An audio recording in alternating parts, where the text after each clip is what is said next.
guest experience by Madden Ertz, who is here and will be up here in a minute. It's really important what we do off the field, and there's no better example for the 2022 Arizona Cardinals than Zach Ertz and, of course, Julie Ertz, and what they do off the field. They've got a particular interest in food insecurity. They started this in Philadelphia. It put millions of dollars into the communities of Philadelphia, but even more here in Arizona. And just over the last 2 seasons, they've put on the table 1.4 million meals for folks with insecurity around food, whether it's homeless or just otherwise people living paycheck to paycheck. Through a program called Score More, Feed More, it's an amazing program, and they've done so much. In addition, back in Philadelphia, the Ertz Family Foundation has raised more than $1.2 million for Houses of Hope for homeless children, to support those kids with everything that they need for a healthy household, including Wi-Fi, everything they need for their education, and for of course, 3 square meals, as well as a good roof over their head and the support they need. So it is my great pleasure to introduce the 2022 Arizona Cardinals Walter Payton Man of the Year recipient, as well as Julie Ertz and Madden Ertz, who are all going to come up here. Thank you.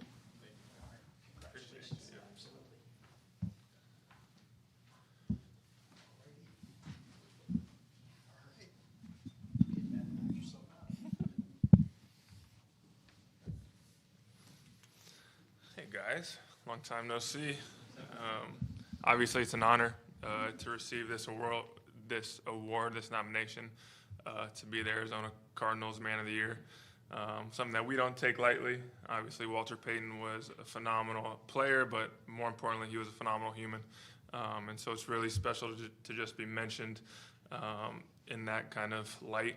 Obviously, we strive every day to make a significant impact on and off the field, because every community that we've played in, we felt the love from the communities, from the fans, and we've felt the need and want to reciprocate that love into those communities. It's really started in Philadelphia. We started our foundation there in 2018, and we were kind of bouncing around ideas. What did we want to do? How did we want to make an impact? And we've partnered with a lot of amazing charities back there, and we settled on starting the House of Hope. It's going to be in right by Hunting Park in Philadelphia. We've raised about $1.2 million for it, and like Michael said, it's going to be a Wi-Fi cafe. It's going to be there's going to be a kitchen. There's going to be tutoring. There's going to be financial literacy courses, and so just based on the feedback that we've received, we've really tried to address the problem head on, and just giving kids an opportunity to have a safe space after school, really in those 3 to 7 windows after school, before dinner. What can we do to help the community and help these kids get off the street?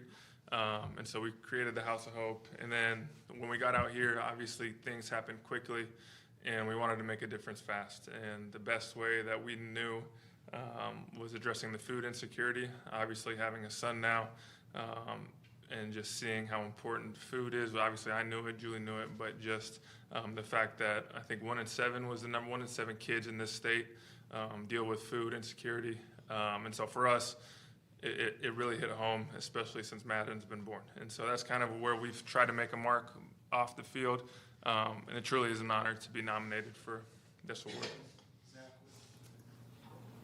Were you guys, was this conversation about giving back to the community, was that something you had thought before you guys got together? Was it something you talked about over dinner one night and started getting, I mean, how far back was that thought? Well, we started dating when we were in college, so we didn't know we would have this platform, obviously, at the time, but we always knew that we wanted to give back, and we didn't know exactly how we would give back. So we would partner. When I was first in the league, around Thanksgiving, we would do turkey drives, and then around I think around Christmas, we would kind of do a holiday drive. We would kind of adopt a family, per se, for the holidays. And that was early in our career, but it was always our goal and our dream to kind of have our own foundation. And then in 2018, I went down to Haiti. I stayed at the Mission of Hope, and it really changed my view of what a foundation backed by Christ could accomplish. And so just seeing that firsthand really allowed us to kind of say, okay, let's do something. Put something together. And so we started the Ertz Family Foundation in 2018. And early on, we didn't know. Early on, we were actually a grant giving foundation. So there would be a lot of applications, and then we would fulfill kind of the needs. I think it was quarterly. And then in the past 3 years, we said, hey, we want to do a lasting project in Philadelphia. We saw the need and we saw a solution. And obviously we don't have all the answers, but we've partnered with a lot of amazing people to kind of come up with a solution. And so we started that brainstorm probably 3 years ago. Really 2020 during COVID is when it really came to light. And so we just saw all the things that were going on in the city of Philadelphia, and we wanted to be a solution. And it didn't stop there. Obviously, our hearts are bigger than just Philadelphia, even though we were there for so long, and we wanted to carry it over here. What's it mean to just your second year and a half to have being nominated for such a prestigious thing? Yeah, it's special. Like you said, I haven't been here as long as I was in Philly, but I think it speaks to just how great this organization has been to us. From the minute that I walked in the doors, I kind of felt something special, not only within the team, but I would say from top down and the whole culture. And so just to be nominated for this award in my second year truly, truly means a lot for me. I said it since I got out here, this is where I want to retire. And obviously I still very much feel that way. And a lot of it's just down to the people in this building. But it is special, for sure. How have you been dealing emotionally with the injury and not being out there? Yeah, obviously it was very tough. I never had a season where the abruptness was just you're done. That season is done. And I felt like I personally was playing really good football. And it was tough for me, obviously, to not translate it into the wins that we were all expecting. But for me mentally, I think it's just tough. You know, you're part of the team, you're part of the grind every day, you're part of the solution every day.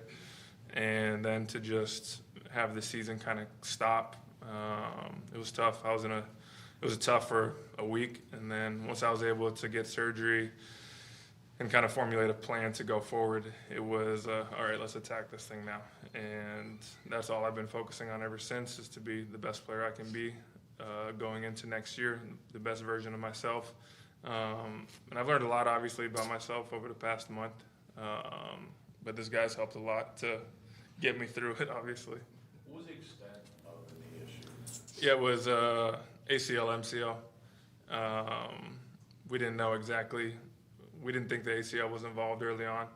And then it was partially torn, and it wouldn't have lasted long term. So we had to go in and get both done, and I'm glad it's behind me now. I would have hated to, hey, let's see if it can hold up long term, and then we regret that decision in a year. So now once I get fully healthy and ready to go, I'll be back to myself. What do you think that might be? I mean, obviously the goal is next year, week 1. I think it's. Is that a possibility? I mean, I'll have to practice before I can play. So obviously I want to be out there in training camp. But I also want to feel like myself. I've come back from an ankle injury where I didn't feel like myself. I didn't feel like I was putting the team in the best situation in hindsight. So I don't want to make that mistake again. But my goal, and I think it's a reasonable goal and an attainable goal, is to be back for week 1. What is your role now? Are you trying to have a role, or because you're focused on the rehab part? Yeah, I think I still talk to the guys. But my role right now is to, in the immediate future, because it's not the easiest of sitting in meetings for a couple hours, being out on the practice field for a couple hours, is just to be as healthy as I can be. And then once that transition, I would love to be with the guys again. What was your biggest influences in giving back to the communities around you? Yeah, that's a great question. I would say, my mom has been a huge part of this whole thing. She's the executive director of the foundation. She's had a history of being executive directors for nonprofits in the past. And she's always been at the forefront of kind of pushing me to extend myself in that regard. And then also our faith, it's been paramount. We feel the love from Jesus each and every day, and so we feel we want to be a light for our community as well. And so I feel like those two factors have been huge on us. Was there a moment when you were growing up that you realized, like, hey, I do want to do more than just play sports or anything like that? Specific moment, just I would say as I've gotten older, you start to realize what we had growing up. And when you're growing up, you think that's normal. And that's just not the case. And so as you grow older, you see you're exposed to more. You understand that what we had is not necessarily what everyone else had. And whether that's probably not the way it should be. And so Julie and I wanted to kind of step up and hopefully be a bridge for people, give people hope, show people love. And I would say that's for me kind of been the biggest blessing of this whole thing, is how can we impact people throughout our journey. You mentioned your son. He sure seems transfixed with your voice. Yeah, he talks a lot. Well, not talks. He makes a lot of noises when I talk to him. But it's a game changer, as we spoke on early in training camp. And obviously everything happens for a reason, but just to be able to have him during this process this past month, and obviously Julie's been amazing throughout this past month and helping me. But it does change your perspective. I go home, instead of sitting, I do still do my rehab all the time, but at least I have a buddy all the time with me there. Julie, how proud are you of Zach and everything he's done for the community and his career, and as a dad now? Well, he's an incredible dad, but I'm very proud. It was such a light, and just like a really hard time to see somebody, well, especially your husband, in the hard place. Like, you want to be able to perform and play, and I have the front row seat to see all of his hard work, and I know his heart and all the stuff that he's done kind of behind the scenes, and and been able to work and with the foundation a ton, especially around COVID time, and learning about your platform and watching him use his platform is inspiring to me, and I know our family as well. And so we're just beyond honored that the Cardinals selected the Ertz Family Foundation and saw that it's making an impact. And so, yeah. Does Madden seem to pay attention more to World Cup or NFL Sundays? He really likes sports when it's on. So I don't know. I feel like when the Cardinals is on, he's locked in. But. Yeah. He's loving the World Cup. His mom is putting him in every different USA jersey I've ever seen. So we'll see. Thank you. Thank you, guys. Thank you. Yep.